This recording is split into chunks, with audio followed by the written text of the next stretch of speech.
ঢকুৱাখানা দীঘলা গাঁৱৰ কেমেৰা পুখুৰী মাধৱ ক্ষেত্ৰত মহাপুৰুষীয়া সত্ৰ সমাজৰ ৩৯ সংখ্যক ৰাজ্যিক অধিৱেশনৰ এটি গাম্ভীৰ্যপূৰ্ণ অনুষ্ঠানেৰে অনুষ্ঠিত হৈছে।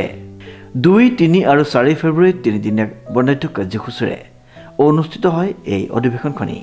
আমি মহাপুৰুষীয়া সত্ৰ সমাজ অসমৰ তৰফৰ পৰা সকলো ধৰ্মপ্ৰাণ ৰাইজলৈ কোটি নমস্কাৰ জনাইছোঁ।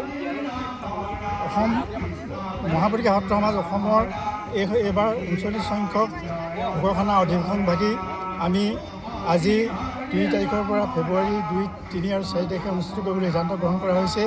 এই মৰ্মে আমি আমাৰ প্ৰথম দিনৰ কাৰ্যসূচী ইতিমধ্যে আৰম্ভ হৈছে আৰু আমি এই কাৰ্যসূচীৰ লগত সংগতি ৰাখি আমাৰ মহাপুৰুষজনাৰ বিভিন্ন কৃষ্টি সংস্কৃতি সকলোখিনি দিশ পৰিৱেশন কৰাৰ উপলক্ষে আমি এই ভাগ আয়োজন কৰিছিলোঁ আৰু ইয়াত এইখিনি প্ৰদৰ্শন কৰা হ'ল বুলি আমি যত্ন কৰিছোঁ।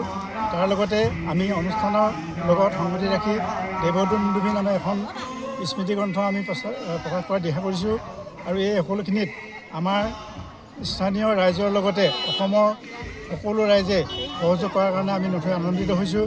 আমি আশা ৰাখিছোঁ আমাৰ এই অধিৱেশন ৰাখি সাফল্যমণ্ডিত হৈ অসমৰ ৰাইজলৈ কেইবাটা নিশ্চয় বাৰ্তা প্ৰেৰণ কৰিব। লগতে আমি যিসকল ভক্ত বৈষ্ণৱ আই মাতৃয়ে ইয়াত সহযোগ কৰিছে আমি তেখেত সকলোলৈকে আমাৰ আন্তৰিক কৃতজ্ঞতা আৰু ধন্যবাদ জ্ঞাপন কৰিছোঁ আৰু লগতে আমি অসমৰ কেইবাগৰাকী শীৰ্ষস্থানীয় মন্ত্ৰী তথা আমাৰ বিশিষ্ট অসমৰ পণ্ডিতে আমাৰ ইয়াত অংশগ্ৰহণ কৰিব। আমি তেখেতসকললৈও আমাৰ বিনম্ৰ আমি কৃতজ্ঞতা জনাইছোঁ যাতে আমাৰ অনুষ্ঠানভাগি সাফল্যমণ্ডিত হৈ উঠে। ইতিমধ্যে মঞ্চ, মণ্ডপ, পতাকা, বেদী আদি নিৰ্মাণৰ সমান্তৰালভাৱে নাম কীৰ্তন, আলহী অতিথি অপ্যায়নৰ বাবে সাজু হৈ উঠিছে ভকত বৈষ্ণৱ।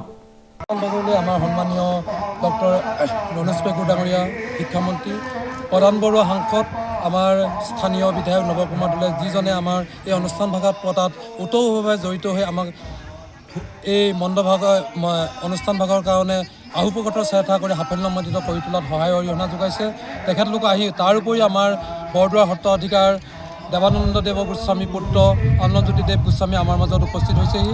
গতিকে তেখেতলোকৰ এই উপস্থিতিয়ে আমাৰ অনুষ্ঠানভাগ সাফল্যমণ্ডিত কৰি তোলাত যথেষ্ট সহায় কৰিব।